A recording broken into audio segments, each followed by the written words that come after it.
Hi everyone, and welcome to our daily show, The Big Story, where we discuss the hottest topics of the day right here in the heart of the newsroom. My name is Alyssa Wu, and I'm coming to you live from the Straits Times. We are streaming live on Facebook and on YouTube. If you're watching us on YouTube, do subscribe to our channel, and to be notified whenever we go live, please click that bell button. I'll be joined very shortly by my newsroom colleagues, where we'll discuss the topics that got you talking today. Now, drone users and owners, take note. The advisory panel that was set up in July by the government have made the following recommendations. Drone owners should be at least 16 years old, devices with a takeoff weight of 250 grams should be registered, and all operators, drone operators, including foreigners and tourists, should also be subject to mandatory registration before they use their drones. To talk about this further, I have journalist Toh Ting Wei with me. Hi, Ting Wei. Hi, Lisa. Hi. So I only covered some of the recommendations. So what are the rest of the recommendations? So among the other, I think in total there are about 7 recommendations. So one of the recommendations was that for all drones, regardless whether they are bought off the shelf or self-made, they have to be registered. And another thing is that they will want all these drones to be identifiable and traceable. So meaning like if you look at a car, you see the car plate number, you can find the owner. So they want it to be the case for drones also. But it's more challenging for drones because when you look at drones, the size is a lot smaller and it's flying a lot further. So you can't possibly see the number like far away. So what happens is that they recommend that when it's close up, you should be able to see the drone's identification number and to trace it back to the owner. Another thing that they have recommended is for the drones registration to be made convenient and affordable, because they say they don't want to discourage people from owning drones, but it's more of a registration scheme for the sort of the safety of the society. So what they propose here is that for the drones registration fee, it can be capped at $20 per drone, and also people can submit their registration either through online or whatever means to make it more convenient for them. And also another thing that they propose is that a grace period should be given for registration to start. So currently the government has said that they are looking to start registration at the end of the year, but at the moment they have no concrete deadlines yet. So what this panel has suggested is having a 3-month grace period where people can continue to use their drones before the government start enforcing the rules. So yeah, these are the proposals that they have. So in terms of the current rules, like why the need for this proposal and the current rules, just to give some context, for someone to operate a drone, he will need a permit. So especially within 5 km of an airport or military airbase, or at like when they are flying the drones above 61 meters in altitude. So if they are caught not doing this, the penalty is $20,000, if I remember correctly, and 1 year in jail. I see. So for these recommendations that have been proposed, did the government say when they would finalize these recommendations? So currently the timeline is not so clear yet, but I imagine it will be quite soon. Because for this panel, they submitted their recommendations to the Transport Ministry today. And based on what we have seen from previous reports and things like that from advisory panels, after they submit, things tend to move quite quickly. So the only thing is that this is the first set of recommendations. So the panel has said that they will be working on a second set of recommendations to be due maybe at the end of the year. And for this new set of recommendations, they will look at the penalties for these offences, like making the penalties stiffer, and also looking at how do you educate the users to use their drones properly.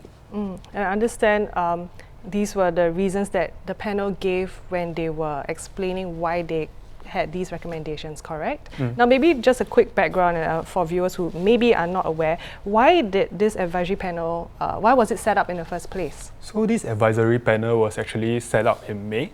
So I think the initial first trigger was due to the incidents at the Gatwick Airport in London last year. So late December last year, if I remember correctly, December 19 to 21, over 3 days, there were drones sighted around the airport. So I think that led to more than 100 flight disruptions or cancellations. So it was quite a big thing then. A lot of MPs were asking questions about it in Parliament in January. So in response then, Transport Ministry said they will be sort of stepping up enforcement and possibly introducing a mandatory registration. So in May, they came up with this advisory panel. And what happened after that, because the advisory panel was initially supposed to make recommendations only at the start of next year, but in June this year, over 2 nights, there were flight disruptions at Changi Airport due to drones being sighted in the areas. So I think that kind of pushed everything forward by quite a bit, because it was kind of an urgent situation. When it was in London, it was still a bit distant, but when it's in Singapore at Changi Airport, you feel the need to quickly address the issue. So the committee itself, the panel itself said they moved their deadlines forward by quite a bit. So instead of next year, it became this month, like in August. So yeah, that's the context for this. And the main point they want to do is to make sure, I guess it's also more of a proactive step, even though they are reacting to the Changi incident. That one you can consider it as it could have been worse. The drones could have flown in or something, or there could have been an accident where someone operates a drone outside and a drone falls on someone and stuff. So in a way, all these measures that they are proposing is to prevent any more serious accidents before it happens. Thank you so much, Ting Wei. Thank you. Now, my colleague Ting Wei is doing a follow-up story on people's reactions to these recommendations. If you feel very strongly about these, why don't you comment in the comment section below? Now, for our second segment, the food and beverage scene is highly competitive, and being a hawker is tough business. To help ease some of their load, 13 new social enterprise hawker centres, otherwise known as SEHC, will open by 2027. At these SEHCs, hawkers can save on rent and on centralised services such as dishwashing. To talk more about how these hawker centres will benefit hawkers, I have Cheryl Tay with me. Hi, Cheryl. Hello, hi. So can you elaborate a bit more about this rental scheme and centralised services at these SEHCs? So this is the latest in a slew of changes that have happened in social enterprise hawker centres, or SEHCs. So this latest change will basically give hawkers a discount on their monthly rents. So it's around $200 a month that they're going to save for 1 year.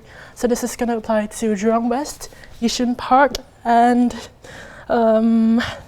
there's quite a few places. Yes, there's three places. Yes, so Jurong West and Yishun Park Hawker Centre. So those are the ones that are in existence now. Yes, right? And it will also be implemented in the 13 new ones that will open over a period of time.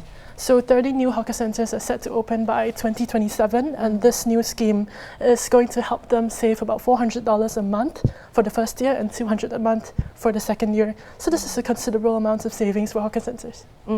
What about things such as centralised services? Is it only just dishwashing that is a centralised service, or there's other things like plate collection? Well, there's tray collection, plate collection, cleaning services, and marketing charges that some hawkers had to fork out. But some hawkers complained as well that they didn't have to fork out marketing charges at their previous hawker centres, so they were unsatisfied with that matter. I understand that there were other criticisms as well by these hawkers. They face long hours. Yes. They were also saying that there were not enough people at these hawker centres.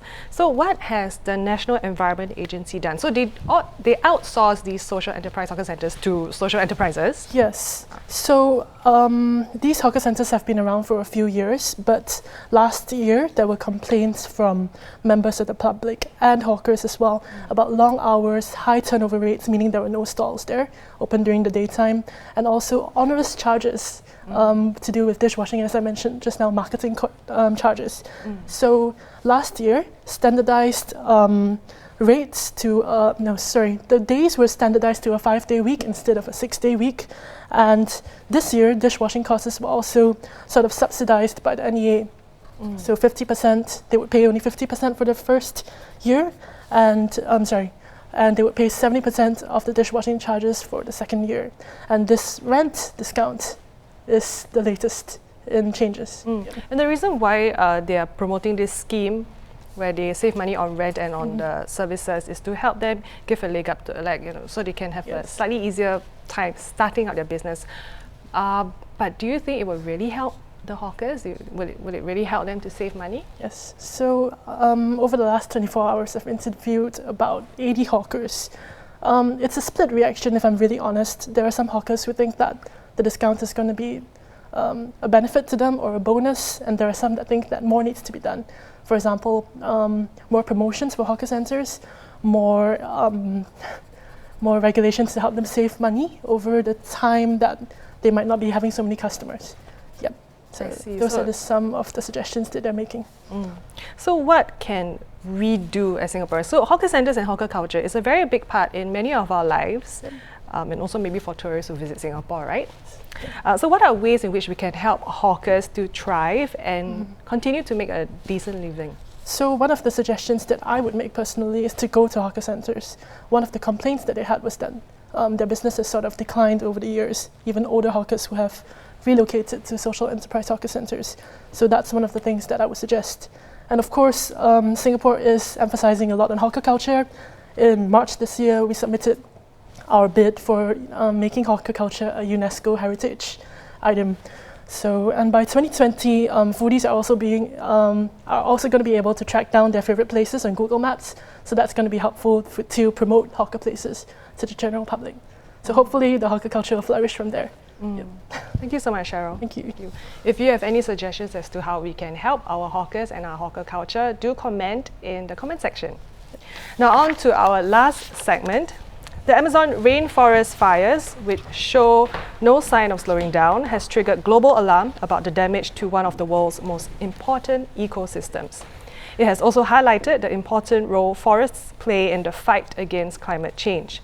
The G7 world leaders, including Canada and the UK, agreed to an immediate US $20 million fund to help Amazon countries fight the wildfires and to launch an initiative to protect the rainforest. To tell us more, I have Assistant Foreign Editor David here with me. Hi, David. Hi, Lisa. Hello.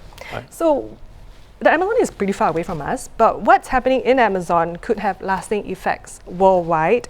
So what is the worst case scenario for the Amazon and the impact on the world's climate if the fires are to continue? So the Amazon has faced deforestation and fires for many years. This year is particularly bad, but it's part of a accumulation of destruction. And what scientists fear is that in the worst case scenario is that the Amazon will lose its kind of life-giving processes for the planet. And by that I mean the Amazon itself is one of the world's largest carbon sinks, and it soaks up a large amount of carbon dioxide, which mankind is producing in abundance by burning fossil fuels, and that is accumulating in the atmosphere, heating it up and basically changing the weather and raising sea levels. Now the Amazon is slowing that down because the billions of trees in the Amazon are soaking up a lot of that excess CO2 as part of the natural process, and in return release a lot of oxygen. Something like 20% of the oxygen that we breathe in, that we rely on, comes from the trees, the plants in the Amazon. And the Amazon also is a huge store of fresh water. And the trees pump a lot of that back up into the atmosphere, causing rain. So it's a major climate regulator. So the worst case scenario is if that all stops. And that could happen. And it could happen, some scientists say that if you lose up to about a quarter of the rainforest, so about a quarter is cut down, it will basically start to dry out. It'll start a snowball effect in which droughts become more intense, fires will then become more intense, the forest can't regenerate, rivers will start to shrink, and it'll basically go from a wet, moist, very species-rich rainforest into like a savanna. And that will basically accelerate climate change. And not only accelerate climate change, we are also at risk of losing millions of undiscovered animal species and also plants, correct? That's right, yes. So the Amazon is believed to be home to about 3 million plant and animal species. Nobody really quite knows, but more species are being discovered all the time. So it'd be a real shame to lose that immense storehouse of life. And there could be cancer cures in some of the plants. Certainly some plants are found to have really important medical properties that are used for medicine. So what a tragedy it would be for mankind to lose that great wealth of nature that's been built up millions of years, for us to come along and destroy it within a matter of decades. Now, before this current fire, the Amazon rainforest was already in danger. So Brazil's President Jair Bolsonaro, he has been known to be very pro-development, and he also undermined the protection of the Amazon, and he also turned a blind eye to illegal deforestation. Do you think more pressure and attention should be on governments worldwide, so not just Brazil's government, but governments worldwide and their policies? Absolutely. because what's happening is in the Amazon is being repeated in many other places. Africa is losing large portions of its rainforest. Indonesia's rainforests, the third largest in the world, it's right on our doorstep. That's also under threat. Some efforts are being made by the Indonesian government to try to reduce that damage. So basically, governments around the world need to get the message that we need to change our practices in how we manage the land, how we grow our food, the way mining companies operate.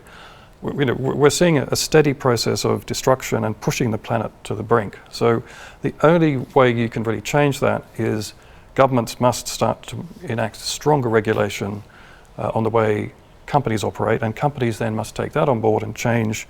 Basically, the boardrooms need to make decisions to make their practices far more sustainable, far less damaging. And consumers too really need to start looking at, what they're buying, and the companies that make the products. What are their policies? Have they taken on genuine sustainable guidelines in making their products? So look at the food products you buy. Look at the paper products you buy from Indonesia, or the palm oil products. Not mentioning any names, of course, but what are these companies' practices? What have they signed up to in terms of, for example, RSPO? What are they? What policies are they following for limiting deforestation, making their products far more sustainable?